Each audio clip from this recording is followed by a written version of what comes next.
maison bien isolée, c'est une famille en bonne santé. Bonjour à tous, bienvenue dans ce nouvel épisode du podcast Les Maisons Pâles, produit par Sissanco Group.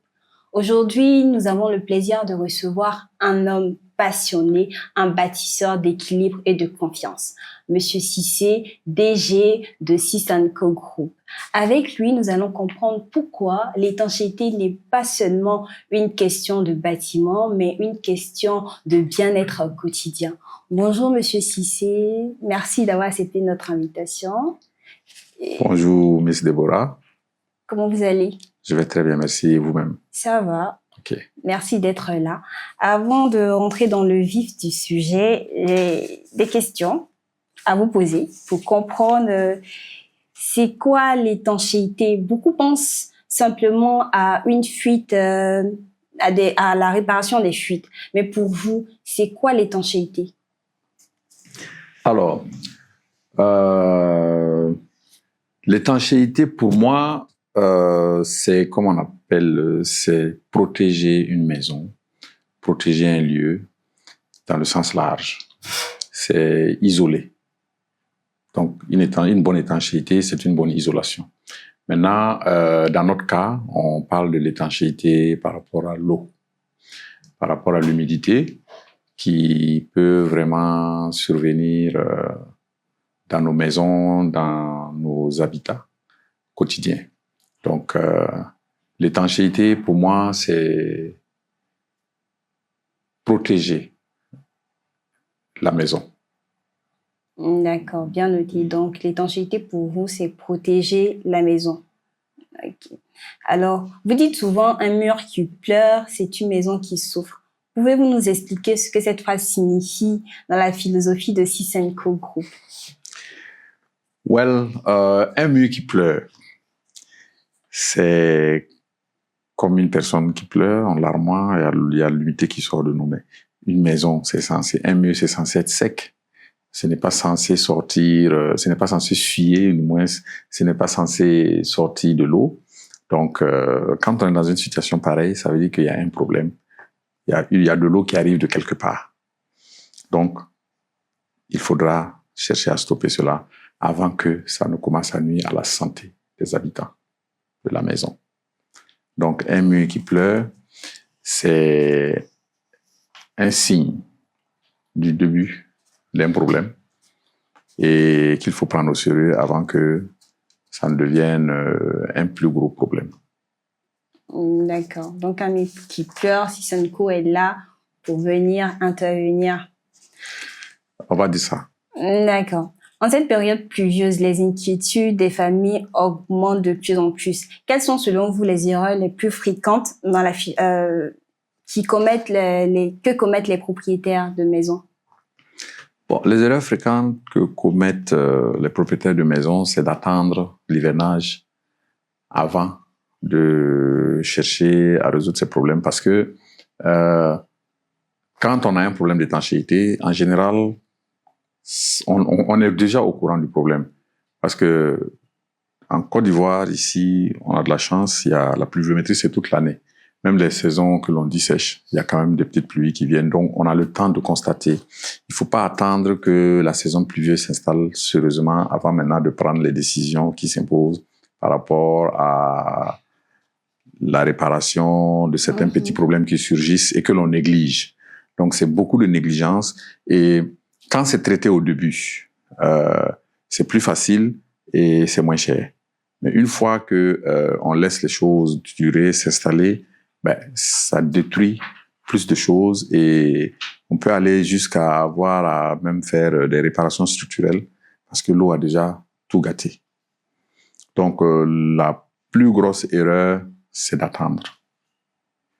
Dès qu'on sent qu'il y a un problème, cherchez un technicien, qu'il vienne regarder, qui vous propose une solution et qu'il traite le problème dès le départ. C'est comme toute maladie, quand on le découvre assez tôt, on résout le problème. Donc, dès qu'il y a les symptômes, contactez-nous et nous sommes là pour intervenir. D'accord, ne pas négliger quand on sent ces trucs-là. Donc, vous avez fait de la garantie plus de 5 ans un pilier fort de votre promesse. Pourquoi cette garantie est-elle si importante pour vous, au-delà du simple aspect commercial? Parce que pour nous, quand on bâtit une maison, c'est un projet de vie. En tant que propriétaire de maison, on a le devoir de protéger sa famille, on a le devoir de fournir un bien-être, un cocon sécurisé pour ses proches. Alors, et en général, bâtir une maison, ça nécessite beaucoup d'argent, beaucoup d'efforts. Et quand on n'a pas bien réalisé cette étanchéité-là, c'est un projet de vie qui s'effondre parce que vous allez devoir, les gars vont devoir vivre dans la maison avec ce problème et les enfants vont tomber malades, les parents en vieillissant ils tombent malades et c'est un projet de vie. Chez nous, à Sissenco, nous avons notre produit phare qui est le Thermbloc, certes, mais nous travaillons avec beaucoup d'autres produits qui ont déjà fait leur preuve. Et en fonction des problèmes que nous rencontrons, nous prescrivons la solution, qui n'est pas forcément le Thermbloc, et qui quand même permet de résoudre le problème dans la durée. On donne 5 ans de garantie, c'est vraiment, comme vous dites, pour le politiquement correct. Sinon, quand on intervient chez vous par rapport à l'étanchéité, c'est pour que ça ne se gâte plus. Donc, les 5 ans, c'est vraiment, pour parler, sinon, ça va de 10, 15, 20 ans, et même plus. Nous avons des chantiers où nous avons réalisé, et on a même signé des contrats. Les gars ont dit, si dans les 50 ans, vous avez un problème, si la société existe, on vient travailler gratuitement. Donc, la garantie chez nous, c'est un point d'honneur. Quand vous signez avec nous,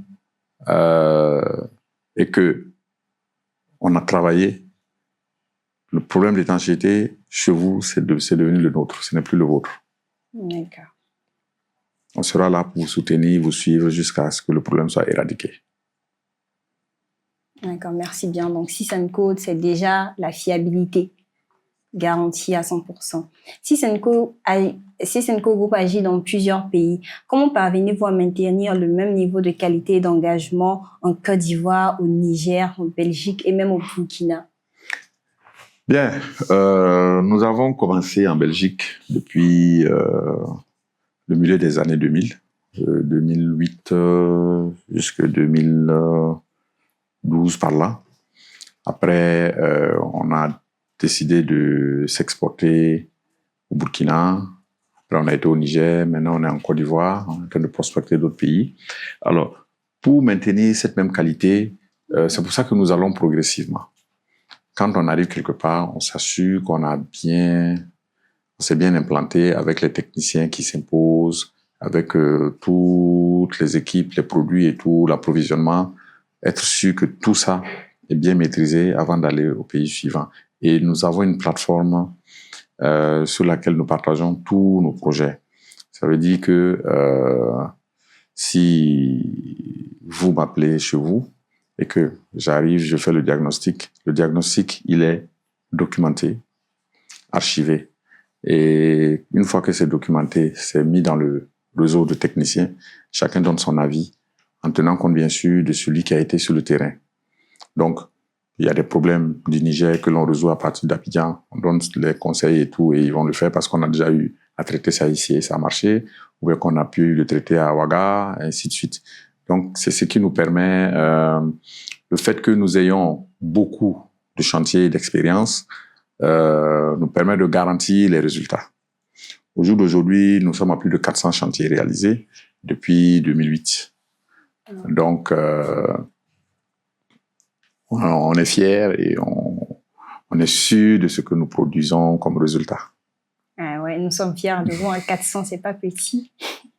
Donc, grâce à la plateforme digitale, vous avez la capacité de donner des conseils à d'autres membres de d'autres pays. Exactement. D'accord, c'est super ça. Vous parlez souvent d'humain dans vos interventions. Qu'est-ce qui vous touche le plus dans ce métier? La technique ou la transformation que vous apportez dans la vie des gens?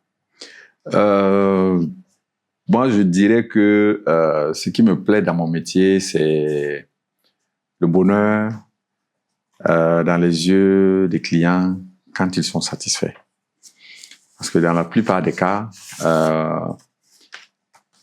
Je dirais que mes tarifs sont assez chers. Et quand on arrive chez le client, ah oui, mais les autres sont venus, ils ont dit la même chose et tout et tout. Et chez nous, nous sommes sûrs de nos résultats. Alors, quand on arrive, on te dit, bon, écoutez, ok, on comprend que vous avez été dans ce genre de problème auparavant. Alors, nous, on se propose, si vous validez notre devis, nous allons travailler, vous allez payer un premier montant. Le reste, on vous permet de l'étaler jusqu'à 1 an. Alors, s'il y a un problème, dans l'année, vous le verrez. Donc, c'est déjà une assurance, bien que nous signions un contrat de garantie. Ça permet déjà, quand on n'a pas tout l'argent qu'il faut, toute la disponibilité, toute la trésorerie pour résoudre le problème maintenant, de pouvoir le réaliser maintenant et de le payer à son rythme. Voilà. Donc, la satisfaction, c'est vraiment, quand on arrive chez le client, c'est vraiment de résoudre son problème. Il y a des chantiers où nous avons travaillé à perte, parce que nous avons donné un devis sur base de ce que nous avons vu. Et pendant les travaux, on a découvert d'autres problèmes. Mais comme nous ne faisons pas d'avenant, quand on vous donne un devis et que on découvre des problèmes après, c'est pour nous. On résout le problème, vous êtes content, nous aussi, on est content d'avoir satisfait un client. Et en général, les clients satisfaits nous ramènent d'autres clients. Donc, on peut perdre sur son chantier, mais on va gagner sur un autre chantier qui va apporter. Et son chantier devient un cas d'école que nous passons comme message. Ah, on a été sur un chantier, on a vu ça. Et on a pensé que c'était ça. Mais du coup, dans nos prochains diagnostics, on tient compte de tout ça. Donc, c'est une collecte d'expérience et c'est comme on appelle, on se nourrit de cette satisfaction-là. Ça nous fait de l'expérience et ça nous fait des amis. Tous nos clients, aujourd'hui, sont nos amis. C'est tantôt, ah, monsieur, si ça fait longtemps et tout. Et quand ils m'appellent, c'est en général pour bavarder ou me dire, ah, j'ai un ami qui va t'appeler ou ainsi de suite. Donc, c'est ça. Donc, ça crée un réseau d'amis. Je sais pas comment j'ai expliqué ça. Il y a une satisfaction autre que financière dans mon travail. C'est ça. C'est tout un plaisir de voir le travail bien fait et la recommandation par la suite. Exactement.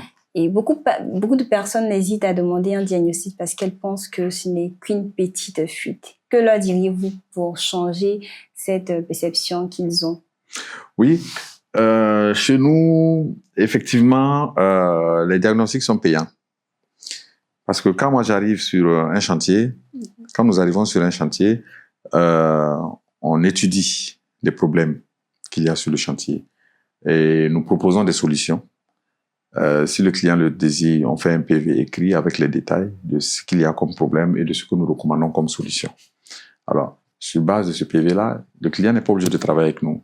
Il peut travailler avec n'importe quel autre prestataire qu'il va estimer moins cher parce que le PV est toujours accompagné d'un devis par rapport à la recommandation prescrite. Alors, donc pour ces devis-là, pour ce PV-là, nous on fait payer. Nous avons un tarif que l'on fait payer pour se déplacer pour ça. Parce qu'une fois qu'on se déplace, on a l'obligation de vous sortir le PV et le devis. Et c'est ce que vous payez. Maintenant, si vous validez le devis, on peut déduire le montant du déplacement que vous avez payé, ou bien pas. Ça dépendra de la grandeur, de l'ordre de grandeur des travaux et tout à faire là-bas. Donc, les clients ont plus peur de ce montant forfaitaire que nous demandons. Et du coup, dès qu'il y a une petite fuite, ils disent, bon, écoutez, on va attendre. C'est peut-être de l'eau de la maison qui s'est versée sur le mur, tout ça, ou bien, voilà. Et ils négligent. Et au finish, ils finiront par appeler d'autres personnes qui vont venir faire, qui ne feront même pas de diagnostic, qui vont arriver et qui vont vite mettre n'importe quoi et puis ils s'en vont. Et le plus souvent, quand nous on arrive comme ça, on facture déjà pour enlever l'ancien système d'étanchéité qui n'a pas fonctionné, parce que c'est un travail supplémentaire. Et ensuite, on facture le travail que nous allons effectuer. Donc, le conseil que j'ai à donner aux propriétaires de maisons, c'est que pas forcément de venir vers nous, mais aller vers des vrais professionnels de l'étanchéité. Parce que l'étanchéité, ce n'est pas poser un produit. L'étanchéité, c'est proposer des solutions. Et dans cette proposition, il y a plusieurs types de produits, il y a plusieurs gammes de produits qui marcheront, mais il faut trouver le bon professionnel qui peut faire la bonne proposition et aussi qui va savoir, le produit qu'il utilise, savoir le poser. Parce que ça, c'est un gros problème. En Afrique, nous avons beaucoup d'étanchéistes qui sont en fait des poseurs de produits et qui ne savent pas où poser le produit, quand poser le produit pour avoir un résultat optimal. Donc, si vous remarquez, à chaque saison hivernale, il y a les étanchéistes sur les toits. S'il pleut aujourd'hui, vous montez sur la dalle, vous regardez, vous allez voir tout autour, il y a les gens qui sont sur les toits en train de vouloir faire l'étanchéité. Et chaque pluie, que vous allez monter, vous allez voir que peut-être sur les mêmes toits, les mêmes personnes reviennent. Et pour éviter cela, il faut vous faire accompagner vraiment par des professionnels et ne pas voir le coût. Parce que comme l'adage commun le dit, le moins cher n'est pas moins cher. Le moins cher, vous allez encore payer plus cher. Hein. Donc, il faut mieux préférer la qualité. Il vaut mieux chercher la solution auprès des professionnels. Si Senco n'est pas la seule société qui peut fournir un service d'étanchéité de qualité, il y en a plusieurs. Et donc, nous, on invite les propriétaires d'immeubles, de bâtiments, les décisionnaires, de s'entourer de techniciens pour leurs problèmes d'étanchéité. Parce que quel que soit ce que vous mettez dans votre maison, tant que l'étanchéité n'est pas réussie, vous n'avez rien fait. Voilà. Ce sont encore des pertes. Monsieur Cissé, nous sommes déjà à la fin. J'ai une dernière question. Si vous aviez un message de cœur à adresser à toutes celles et ceux qui vous écoutent actuellement, propriétaires, entreprises, promoteurs, que serait-il? Ah, ça c'est toujours la question qui me dérange un peu. Parce qu'on va dire, ah mais ce monsieur-là c'est un commerçant. Pour nous, Senco, quand on passe sur un chantier, l'eau ne passe plus. Donc, pour le mot de la fin, comme vous direz, je dirais, n'hésitez pas à nous contacter. Le contact ne coûte rien. Et le résultat sera au rendez-vous. Donc, nous, en tant que techniciens, nous vous invitons à vous approcher de nous ou de nos homologues à chaque fois que vous avez un problème lié à l'étanchéité, parce que l'étanchéité, c'est le plus gros problème dans l'immobilier en Côte d'Ivoire et un peu partout en Afrique. On fait de jolies maisons, on fait de grandes maisons, on met beaucoup d'argent et la plupart du temps, c'est la prescription de base par rapport à l'étanchéité qui est faussée. Et je vais m'adresser directement aux décisionnaires. Quand vous faites un plan de maison et que vous faites une demande, les DQE, c'est les documents pour l'étanchéité, pour les travaux du même. Détachez l'étanchéité du reste, parce qu'en général, ils ne détachent pas l'étanchéité, ils donnent tout à la même entreprise. Il y a des entreprises qui sont très fortes dans la construction, dans les gros œuvres, mais ils ne sont pas du tout bons dans l'étanchéité. Et ils mettent de petites enveloppes pour l'étanchéité. Alors, quand ils doivent sous-traiter, l'enveloppe ne suffit pas. Alors, ils te font un bon truc en gros œuvre et en finition, ils te font du n'importe quoi. Du coup, tu reçois ton bâtiment et dès la première saison hivernale, c'est que des problèmes. Donc, sachez faire la part des choses. L'étanchéité, c'est un lot qui doit être à part et adressé vraiment à des professionnels. C'est la plus-value pour votre bâtiment. C'est ce qui va vous permettre d'avoir de jolis meubles, d'avoir un confort à l'intérieur sans avoir de risque de maladie ou de dégradation de votre bien. Donc, ça c'est vraiment ce que j'ai à dire. Je m'adresse vraiment aux techniciens qui prescrivent. Il faut détacher l'étanchéité du reste du travail parce que l'étanchéité, c'est la partie la plus importante quand on a fini de construire le bâtiment. Les bâtiments, vous avez tout autour de vous, quand on regarde, sur 10 bâtiments, on va dire il y a 9 qui souffrent d'étanchéité. Et le 10e, c'est celui qui a eu le bon conseil. C'est ça. Voilà. Et donc, les propriétaires veulent moins cher, ils ne s'accompagnent pas de techniciens. Mais un bon conseil, on paye. Une fois qu'on a payé, on est à l'abri pour toute la vie. Merci, Monsieur Cissé, pour cette conversation pleine de sens et d'humanité. Vous nous rappelez que l'étanchéité, c'est bien plus qu'une technique, c'est une promesse de bien-être au quotidien. Et à vous qui nous suivez, écoutez vos maisons avant qu'elles ne crient. Et souvenez-vous, prévenir, c'est déjà protéger. À bientôt pour un nouvel épisode.